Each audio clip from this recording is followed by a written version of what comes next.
अखण्डमण्डलाकारं व्याप्तं येन चराचरं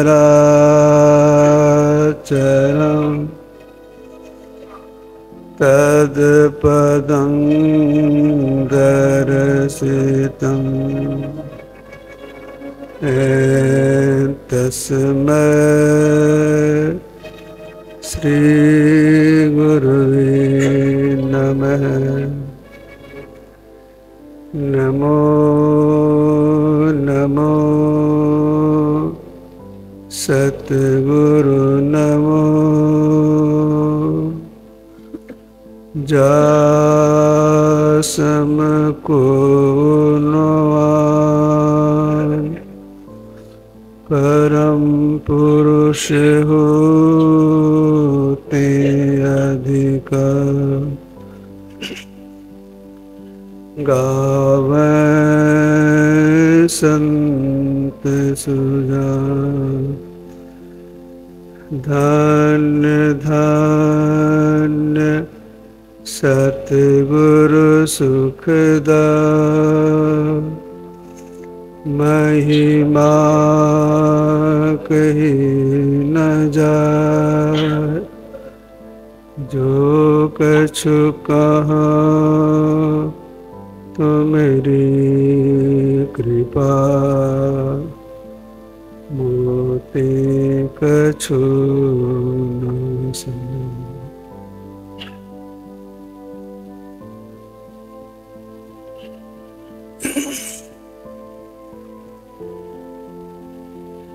बुद्ध मंगलमय साधु समाजे धर्म प्रेमी सज्जनों माताओं एवं बहनों,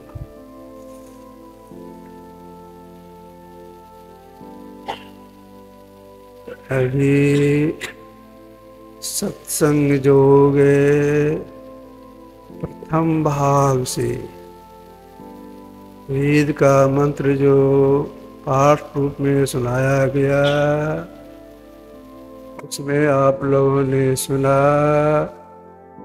ओम इंजान प्रथमं मनस्तत्वाय सविता धियं अग्निर्ज्योतिर्निश्चाय पृथिव्या अध्याभर। वेद अनुदेश करते हे मनुष्यो, जगत प्रसवकर्ता ईश्वर का तत्व ज्ञान प्राप्त करने के लिए पहले बुद्धि जो, इसके बाद मानस जो, इसके बाद अग्नि जो करना हो। जगत प्रसवकर्ता ईश्वर का तत्व ज्ञान प्राप्त करने के लिए पहले बुद्धि जो। लोग सिद्धांत में पाठ किए हैं, स्वर में सुर मिला के पाठ किए हैं। ये प्रकृति द्वय उत्पत्ति लय होए प्रो की मौज से, ये अजा अनाद्या स्वयं है, हरिजनों कहना चाहिए। ये प्रकृति द्वय, जिस मतलब दो, जड़ प्रकृति और चेतन प्रकृति। जड़ प्रकृति के चार भाग हैं, स्थूल, सूक्ष्म, कारण और महाकारण। इसके बाद चेतन प्रकृति,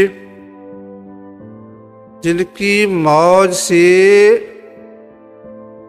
ये दो प्रकृति बनी हैं, इनकी मौज से सृष्टि का लय हो जाता है। अगर उनका कोई साक्षात्कार करना चाहते हैं तो वेद की आज्ञा है मनुष्य, सबसे पहले उन्हें बुद्धि योग करना। बुद्धि योग से मतलब है सत्संग करना होगा। क्यों सत्संग करना होगा? इसलिए जैसे मां की पेट में बच्चे का शरीर गढ़ा जाता है, वैसे सत्संग करने से मनुष्य गढ़ा जाता है। मतलब क्या सार है, क्या सार है, क्या कर्तव्य का कर्तव्य है, सही सही बोध होता है।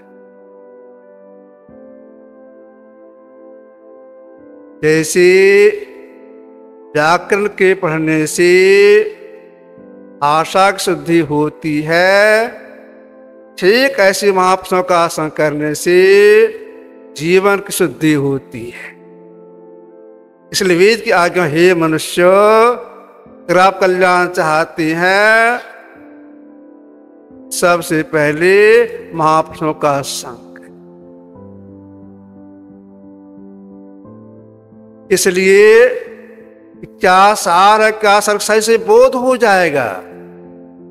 जो महापुरुषों का संग नहीं करते हैं, आध्यात्मिक ज्ञान से वंचित रहते हैं, सार का ज्ञान तो उसका है, उसको तो है नहीं, तो जो काम नहीं करना चाहिए उसको कर लेते हैं, अपरिणाम हो जाता है भूल रख।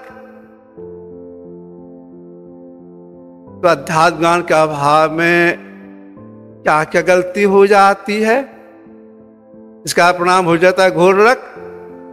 महापुरुषों का संग नहीं करने से क्या गलती हो जाती है, हो जाता है घोर रख। वो लोग वैदिक हैं, 4 वेद है, एक का नाम है ऋग्वेद, उसमें आया है अध्यात्म के अभाव में कौन कौन सी गलती होती है, इसका परिणाम क्या निकलता है। द्वितं च मांसं मदिरा च वेश्या मृगार्थ चौर्यं परदार सेवा एतत् सप्तानि व्यसनानि लोके ऊर्ध्वं नरकं नयन्ति। आपसों का संग नहीं किए, आध्यात्मिक जानकारी नहीं मिली, गलती क्या हो जाती है। द्वितं च मांसं मतलब आध्यात्म के अभाव में लोग जुआ खेलते हैं, जुआ खेलने से संकट सामने आ जाता है। जुआ नहीं खेलना चाहिए। जुआ खेलने कारण ही इसी नेपाल में महाराज युधिष्ठिर जी महाराज को मार खानी पड़ी थी। विराट राज ने पासा फेंक दिया, उसके माथे पर खून निकल गया था, जुआ खेलने कारण ही। जुआ खेलने कारण ही इन लोगों को वनवास हुआ था, 5 भाई जब द्रौपदी को वनवास हुआ था। द्वितं च मांसं, अध्यात्म के अभाव में लोग जुआ खेलते हैं, मांस खाते हैं। द्वितं च मांसं मदिरा च वेश्या, अध्यात्म ज्ञान के अभाव में लोग शराब पीते हैं, वेश्यागमन करते हैं। मृगार्थ चौर्यं परदार सेवा, अध्यात्म ज्ञान का अभाव में लोग शिकार करते हैं। गुरुदेव ने सुना रहे थे हमको, हमारे कुल पुरोहित हमको बोल रही थी कि बेटा तुम कभी भी शिकार मत करो। देखो मैं शिकार करने कितना शौकीन था, घोड़े पर चढ़कर शिकार करता था, उसी पाप के चलते देख तो मैं अंधा हो गया। शिकार नहीं करना चाहिए, वेश्यागमन नहीं करनी चाहिए, परिश्रम नहीं करना चाहिए। आध्यात्म का अभाव में ऐसा होता है। तो जो महापुरुषों का संग करते हैं तो सही सही ज्ञान हो जाता है, उनसे गलती नहीं होती है। किसी नेपाल में कोट के महापुरुष भगवान बुद्ध। जन्मस्थान तो इधर ही है, लुम्बिनी वन, पितृगिरि कपिलवस्तु। ज्ञान प्राप्त किए कहाँ जाकर के? भारत में, बिहार में। जब ज्ञान को प्राप्ति हो गई तब इन्होंने कहा, भगवान बुद्ध ने कहा, क्या कहा? असारी सार मतिनो सारी चासार दस्सिनो ते सारंग नादि गच्छन्त मिच्छा संकल्प गोचरा। पाली में इसका हिंदी अर्थ है सार को असार, आसार को सार समझने वाले मिथ्या संकल्प पड़े सार को प्राप्त नहीं करते। इसके आगे भगवान बुद्ध ने कहा, सारिय च सारतो यत्वा असारतो ते सार अधिगच्छन्त सम्मा संकल्प गोचरा। पाली में इसका अर्थ है सार को सार, आसार को सार समझने वाले सम्यक संकल्प युक्त सार को प्राप्त करती हैं। यह सार का सही बोध कहाँ होता है? महापुरुष संग से होता है। संकार लगता है, जिसी का संग करेंगे संग स्वाभाविक लग जाएगा। भारत में कुछ कोट के महापुरुष हो गए, वो स्वामी तुलसीदास जी महाराज, उनके समझाने की कला बहुत अनोखी थी। छोटा छोटा उदाहरण दे करके समझ प्रयास किया कि लोग बुद्धि में सेट कर जाए। सही में संग रंग लगता है। तुलसीदास जी महाराज लिखा है, तुलसी भलो सुसंगते पोच कुसंगति सोय अन्नाओ तीरसी लोय बिलो कुल लोय। तुलसीदास जी कहना है, अच्छे छाई आएगी, बुरे संग से बुराई आ जाएगी। उदाहरण क्या दिया? नाओ किंडरी तीर असी लोय बिलो कुल लोय। मतलब क्या हो गया? एक लोहा है, उस लोहा को आप नाव में ठोक दे, वह लोहा लोगों को नदी पार करने वाला हो जाएगा। उस लोहा को नाव में नहीं ठोक करके, नाव में नहीं लगा करके सितार में लगा दें, सुंदर सुंदर संगीत सुना करके मन को खुश कर देने वाला हो जाएगा। उस लोहा को सितार में नहीं लगा करके तीर में लगा दे, तलवार में लगा दे, तो प्राण लेने वाला हो जाए। ठीक ऐसे ही अच्छे संग खाई आएगी, बुरे संग करेंगे बुराई आ जाएगी। संग का रंग लगता है। स्वाति नक्षत्र में जब वर्षा होता है, कोई अमीर आदमी है, उनके दरवाजे पर हाथी है, बाहर में है, तो हाथी के माथे पर जब स्वाति बूंद गिरता है, उस हाथी की कीमत बहुत हो जाती। क्यों? उसके माथे में गजमुक्ता हो जाता है, उसकी कीमत बढ़ जाती है। कोई किसान है, गाय पालते हैं, गाय बाहर में है, वर्षा प्रारंभ हो गई, गाय के माथे पर स्वाति वाला बूंद गिर जाता है, उस गाय के पेट में गोलोचन हो जाता है, जिसकी दवाई बनती है। जब मां बहनें प्रसव करती हैं, ये कमजोर हो जाता है, तो दवाई के काम में आता है। गोलोचन रिसादार होता है, गोल होता है, दवाई काम आती है, पौष्टिक होता है। जंगल में मृगा है, शुद्धा जानवर है, वर्षा प्रारंभ हो गई। अब मृगा के माथे पर जो बूंद गिरा, स्वाति वाला बूंद, उस मृगा के नाभि में कस्तूरी हो जाता है, जो बहुत सुगंधितदार होता है। कोई किसान है, उनके खेत में बांस का घास है, उसके ऊपर गिर जाता है स्वाति वाला बूंद, उस बांस में वंशलोचन हो जाता है, फर हो जाता है, उसकी दवाई बनती है। कोयला है, उस पर गिर जाता है स्वाति वाला बूंद, कोयला कटीर का होता है, किसी किसी कोयले में हीरा हो जाता है। स्वाति का बूंद में मेघ लगा हुआ है, समुद्री सीपी तैरने लगता है, इसे तैरने लगता है, अंतरिक्ष में मुंह को खोल देता है, तैरता है। स्वाति वाला बूंद सीपी के मुंह में चला जाता है और सीपी तुरंत चली जाती है कहा सतह नीचे में, और जो उसके पेट में गया पानी वह मोती का रूप ले लेता है, मोती बन जाता है। वही स्वाति वाला बूंद अगर सांप के मुंह में गिर जाता है एक नंबर का जहर बन जाता है। अब एक ही स्वाति का बूंद है, जिसे संग किया वैसा रंग वाला हो गया, गुण वाला हो गया।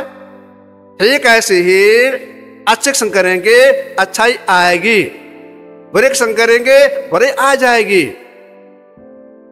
तुलसीदास जी महाराज ने कई कर्म से रचना की है, उसमें इनका एक है रामचरितमानस, 7 कांड में है। बाल कांड में इन्होंने लिखा है आन कुसंग सुसंगति लाहो, लोक हो वेद विदित सब काहो, गगन चढ़े जब पवन प्रसंगा, कीचय मिल नीच जल संगा, साधु असाधु संस्क सारी, सुमरे राम दही गनि गारी आदि। क्या कहा इन्होंने, क्या लिखा? हानि कुसंग, कुसंग से हानि होती है, सुसंग से लाभ होता है। उदाहरण क्या दिया? गगन चढ़ई रज पवन प्रसंगा, कीचय मिलई नीच जल संगा। एक धूल कण है, हवा का संग करने से गगन गामनी आकाश में उड़ती है, वही धूल कण नाले का अपन संग कर लेती है, उसका कीचड़ बन जाती है। एक ही जाति के तोता मैना है, साधु का पाला पोसा जाता है, राधे श्याम सीताराम सीताराम हरे राम आदि बोलता है। बदमाश का पाला पोसा जाता है, गिन गाली बकता है। ठीक ऐसे ही अच्छे संग करेंगे अच्छाई आएगी, बुरे संग करेंगे बुराई आ जाएगी। तो जो महापुरुषों का संग करते, कोई भी हो जो महापुरुषों का संग करती है, तो संग करने से इतनी अच्छाई आ जाती है उनके अंदर में, वे संसार में पूज्य हो जाते। कोई भी हो, स्त्री हो पुरुष हो, कोई भी हो, संसार में वे पूज्य हो जाते हैं। भारत देश में कुछ के महापुरुष हो गए। संत कबीर साहब ए रामानंद स्वामी के शिष्य थे, कुछ कोटि के संत हुए कबीर साहब। इन्होंने कहा संसार के लोगों से, पूज्य होत नर जगत में अस सत्संग प्रभाव, यह सत्संग प्रभाव पूजय नारी मीराबाई, सब सुदर्शन पूजय पूजन कसाई, नाभा भंगी पूजय रैदास जमारा, वाल्मीकि भय करो मन विचारा, अभिनो सत्संगति सत सत का भी ज्ञाना, अभिनो परीक्षा खाण समझाना। कबीर चाहे ज्ञान को सत्संगति में आव, पूज हो जगत में असत्संग प्रश्न क्या प्रभाव है, पूज हो जाते हैं। कई का नाम गिना दिए। मीराबाई सतरानी थी, साधु का संग की आज भी वे हमारा है।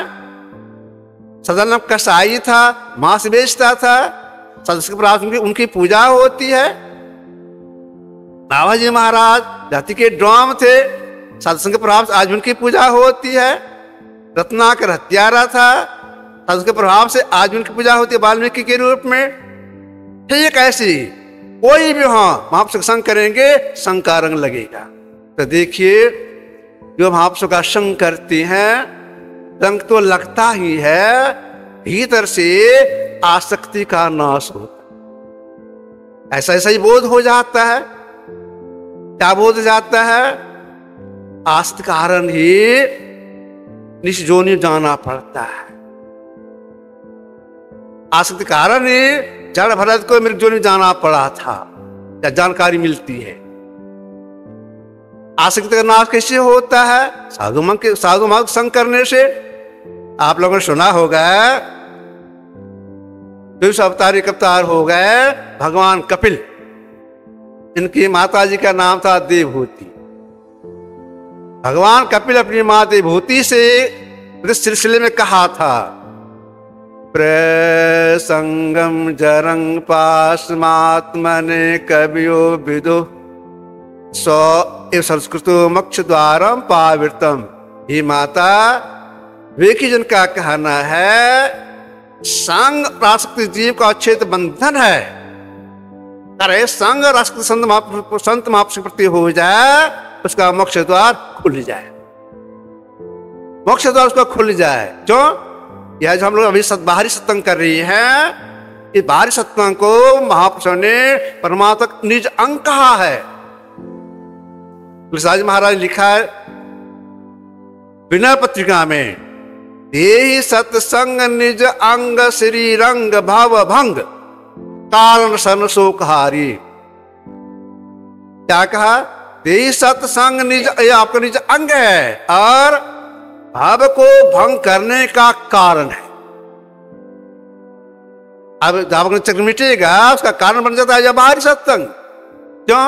जैसे देखिए जिनकी उम्र 18 साल की हो जाती है, उसका अधिकार हो जाता है वोट देने का। ठीक ऐसे ही जो हम आपसे संग करते हैं अधिकारी बन जाते हैं मोक्ष प्राप्ति करने का, तो उनके अंदर अच्छाई आ गई। जितने बड़े बड़े महापुरुष हो गए सब इन्हीं के मूल में देखिए ये साधु संग किया, महापुरुषों का संग किए। तुलसीदास महाराज ने कई का उदाहरण दे के समझाया है, असुर सुर नाग नर जच्च गंधर्व रजनी चर सिद्ध जी चापी अन्य संत संसर्ग त्रय वर्ग पर परम पद प्राप्य निह प्राप्य गति तो ही प्रसन्न मित्र बलिवान प्रहलाद मय व्याध गज बंधु निज निर्धन में त्यागी साधु पद सलिल निर्दूत कलम सकल सबज जमनादि कैवल भागी। ये लोग कैवल पद के भागी कैसे बने? साधु संग के कारण अच्छा ही आ गई, भागी बन गए मोक्ष प्राप्त करने का।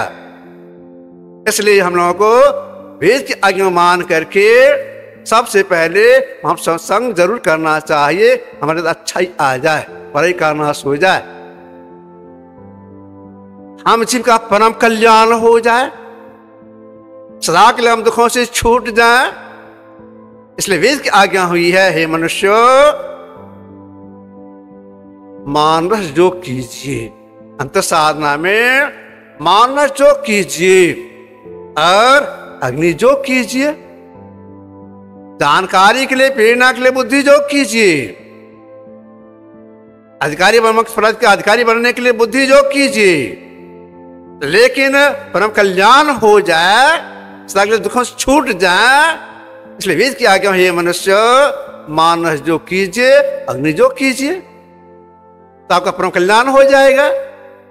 अब विचारना यह है कि मानस जो किसे कहती है?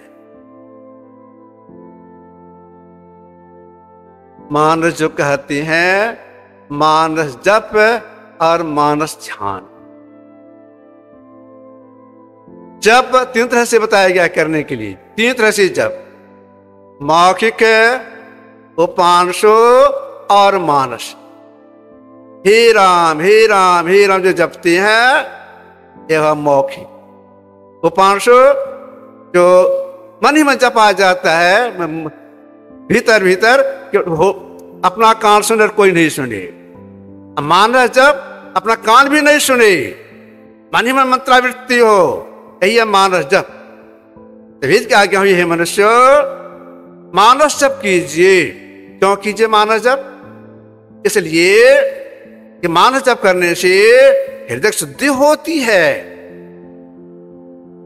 अति पावन गुरु मंत्र मन ही मन जाप जपो, गुरुदेव की आज्ञा है, मन ही मन जप कीजिए शुद्धि के लिए।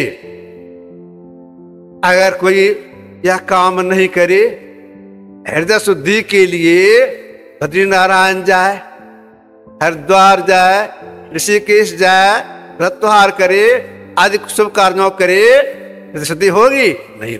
उदाहरण दिया नानक साहब ने, जैसे पाहन जल में राखो, हृदय नहीं तही पानी, तैसे तुम ताय पिछानो भक्तिहीन जो प्राणी।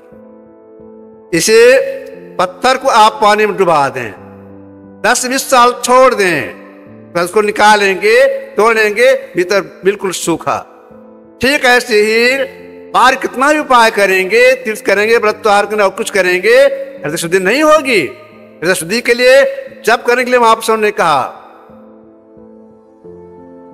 अगर कोई यह सोचे जप करने के लिए बोले हैं, छोटा सा मंत्र बताए, इससे क्या होगा? तो देखिए, मंत्र पर हम लोग बहुत छोटा है, उसका कीमत कितना है कोई लगा नहीं सकते हैं। एक शब्द शिष्य को जो गुरुदेव बताए, धर्म द्रव नहीं जो देकर ऋण उतराए, इतना कीमत का मंत्र है। एक शब्द शिष्य को जो गुरुदेव बताए, धर्म द्रव नहीं जो देकर ऋण उतराए। किसी पास कितनी भी संपत्ति हो तो मंत्र के बराबर नहीं कर सकता है। मान लीजिए इनके पास में 1 करोड़ रुपया है, इन्हीं को बोली अब जितना संपत्ति मेरे पास में है, इतना बैंक बैलेंस है, घर द्वार है, जमीन जगह है, सब आपको हम दे देंगे, भीतर में घुसा के कुछ अनुभूति दिखा दीजिए। कर सकेंगे? नहीं कर सकेंगे, अनुभूति नहीं दिखा सकेंगे।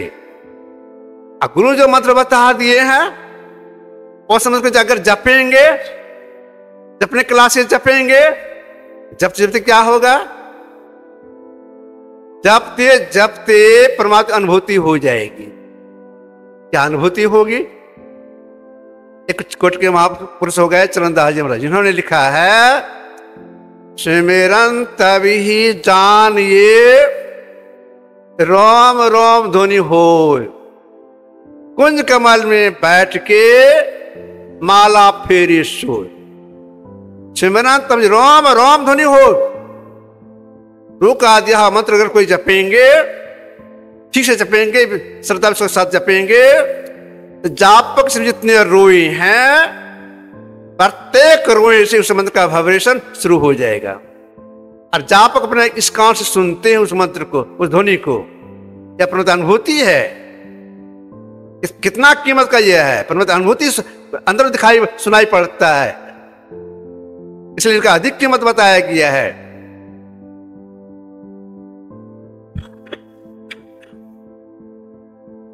जो गुरु मंत्र बता दे, उस मंत्र को श्रद्धा और विश्वास से जपेंगे, ठीक से जपेंगे।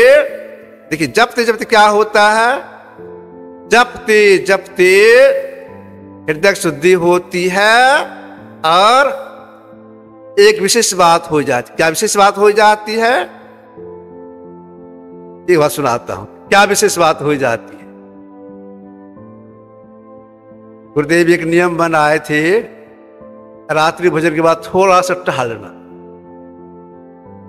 पैदल टहलना, कुपाघाट की बात है। टहलन की सेवा मेरा ही था। रात्रि भोजन लगभग 8 बजे समाप्त हुआ। अब बाहर निकलेंगे टहलने के लिए, मैंने लाठी दिया उनको, हाथ में सहारा दिया, कमरे से निकले बाहर, थोड़ा सा टहले, कुर्सी बाहर में लगी हुई थी, उनकी इच्छा प्रकट की तो बैठा दिए, लाठी को बगल में रख दिए, पौधान लगा दिए नीचे में, उनके पावन श्री चरण के पास बैठ करके मैं उनके पाँव से सहलाने लग गया। देखते गुरुदेव प्रसन्न मुद्रा में है। तब मैंने एक निवेदन किया, मैं गुरुदेव से निवेदन करता था अपनी मातृभाषा में, हिंदी में नहीं। मैंने कहा हजूर एक बात जानने की इच्छा है। जी बोले बोलो। मैंने कहा हजूर कोई आदमी जन्म से अंधा छे, उनका कोई अच्छा गुरु मिली जाए। अब अंधा आदमी खूब ठीक से जप करते, मानस जप करते कि मानस धन होते कि नहीं होते। गुरुदेव बोले थे आज उसको तो अनायास मानसन हो जाएगा, अनायास। अब जप करने में कितनी शक्ति है, इसलिए इसका कीमत बहुत बताया गया है। कीमत लगा नहीं सकता है। अगर कोई जप ठीक से करती है, जपते जपते सिद्धि प्राप्त होती है। सिद्धि में क्या हो जाता है, तुलसीदास जी महाराज लिखा है मंत्र परम लघु जासु बस विधि हरि हर असुर सर्व महामद गजराज का बस कर अंकुश खर। मंत्र परम लघु, लघु मतलब छोटा, इससे लगा परम न बहुत छोटा। मंत्र परम लघु, अगर मंत्र जप करके सिद्ध कर लिए, मंत्र परम लघु जासु बस विधि हरि हर असुर सर्व ब्रह्मा विष्णु महेश और देव सब देव उनके बस में हो जाती है। उदाहरण क्या दिया, महामद गजराज का बस कर अंकुश खर। बड़ा हाथी जानवर है, उसको बस में करने के लिए महावत के हाथ में, पिलवान के हाथ में एक हाथ का डंटा रहता है और डंटे के सिरे पर एक कांटी जड़ा हुआ रहता है। कांटी को नब करते हाथी को बैठ जाता है, उठ जाता है, चलने लगता है। ठीक ऐसे ही जो मंत्र को सिद्ध कर लेती है, ब्रह्मा विष्णु सब देवता उनके बस हो जाते। कुंती ने मंत्र सिद्ध की थी, कौन बताई थी, विष्णु दुर्वासा मुनि सिद्ध की थी। मंत्र के प्रभाव से, अपने पति की आज्ञा से भगवान सूर्य की आवाहन की, उसे कर्ण पैदा हुआ। पति की आज्ञा से धर्मराज को आवाहन की, ऋषि का जन्म हो गया। पति की आज्ञा से पवनदेव को याद किया, भीमसेन का जन्म हुआ। इंद्र को याद किए, अर्जुन का जन्म हो गया। उनकी जो सौतीन थी माद्री, उसके लिए मंत्र पढ़ा पति की आज्ञा पर। कुंती ने कहा तुम अपने लिए किसी को बुला लो, तो माद्री ने दो देवता का आह्वान कर दिया, नकुल सहदेव का जन्म हो गया। मंत्र कितनी शक्ति है, सब देवता भस्म हो जाती हैं सिद्धि। तो जो गुरु मंत्र बता दो, उस मंत्र को श्रद्धा विश्वास और धैर्य के साथ अपने को प्रयास करना चाहिए। धैर्य से इसलिए मैंने कहा कि सब काहू को होता है तन मन पसरे जाए। सबका मन भागता है, कोई भी हो, साधु हवा हो या ग्रस्त हो, कोई भी हो, सबका मन भागता है जब कर समय में। सब काहू को होता है तन पसरे जाए। अगर हृदय शुद्धि करना है, एक साधक को सरलता प्राप्त करनी है, तो करना क्या चाहिए, तो गुरुदेव की आज्ञा को मानना चाहिए। कि क्या आज्ञा है, पुरुषार्थ करने का। क्या पुरुषार्थ करने की आज्ञा इनकी है, जा जा मन भग जात तह से तत्क्षण। फिर लगा ये देह में आपन, आशिक प्रतिहार धारण धर धर के, अरे हारे में आरो आगे बढ़िए चढ़े धर धर के। गुरुदेव की आज्ञा जैसे मन भागे, इसे चिंतन करने लग जाए, लौटाइए जपने लगा दीजिए। तब आप कहेंगे मन क्यों भागता है, तो देखिए मन क्यों भागता है। जब हम जीव संसार में आए तो परमात्मा की ओर से मन बुद्धि अहंकार साथ लगा दी गई। जिन जिन शरीरों में गए कई मन सत्य में साथ में था, अभी है। जो जो कर्म किए सारा संस्कार मन पर पड़ा हुआ है। यही कारण है कि मन जब को छोड़ करके इसे चिंतन करता है। यही कारण है। अब इस कारण को मिटाने के लिए पुरुषार्थ करने के लिए महापुरुषों ने कहा, पुरुषार्थ यही, जिसे मन जब को छोड़ के भागे जब लगा दीजिए, यही पुरुषार्थ करना हुआ। साफ को पुरुषार्थ करना पड़ा है, तब सफलता मिली है। अब पुरुषार्थ करने में बैठे लेटे चालते खान पान विहार, और जहां तहां सिमरन करे। इसके बाद आगे सहजो ही निहार, तब हृदय शुद्धि पवित्र ठीक हो जाती है, सभा सिद्धि प्राप्त होती है। क्या कहा सहजो भाई ने? बैठे लेटे चालते खान पान विहार, जहां तक सिमरन करे सहजो ही निहार। कहीं जा रहे, कैसे आ रहे हैं, कुछ भी काज कर रहे हैं, जो मंत्र बता रहे हैं गुरु, उस मंत्र को जपे, हृदय शुद्धि हो जाए, कुछ प्राप्त अनुभूति हो जाए। इसके लिए सहजो ही निहार, जब करने की सही कला है। ऐसे मतलब क्या लगाएंगे? ऐसे मतलब है जो हृदय बास तनवास है, तो क्या आंख बंद अंधकार दोनों भावों के बीच में जो हृदय है, उस ओर निहारते, उसे ख्याल करते हुए जप करने की आज्ञा है। इस तरह जो जप करते हैं, तो जपते जपते हृदय शुद्धि होती है। और आगे बढ़े तो महापुरुषों का कहना है कि जप को छोड़ दीजिए। आगे साधना में मानस के अंतर्गत मानस ध्यान कीजिए। किनका कीजिए? गुरु जिनका ध्यान करने के लिए बता दे, उन्हीं के रूप का ध्यान कीजिए। अपनी बुद्धि मत लगाइए। अगर शंका हो जाए तो फिर से समाधान व्याख्या करा लीजिए। किनका ध्यान करें? तो गुरु जिनका ध्यान के लिए बता दें, उनके रूप का ख्याल करना चाहिए, ऐसे हैं, उनका चेहरा ऐसा ख्याल लगाना चाहिए। कहीं जा रहे, कहीं आ रहे हैं, ख्याल लगा रहे, वे ऐसे वे ऐसे वे ऐसे हैं। लगन के साथ मानसन करने के लिए महापुरुषों ने कहा।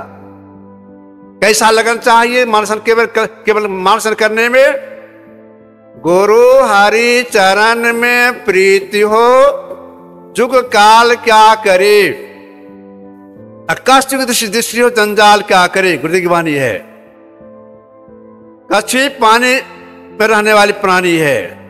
जब अंडा देने के समय आता है, पानी में अंडा नहीं देती है, सुख जमीन पर चली जाती है।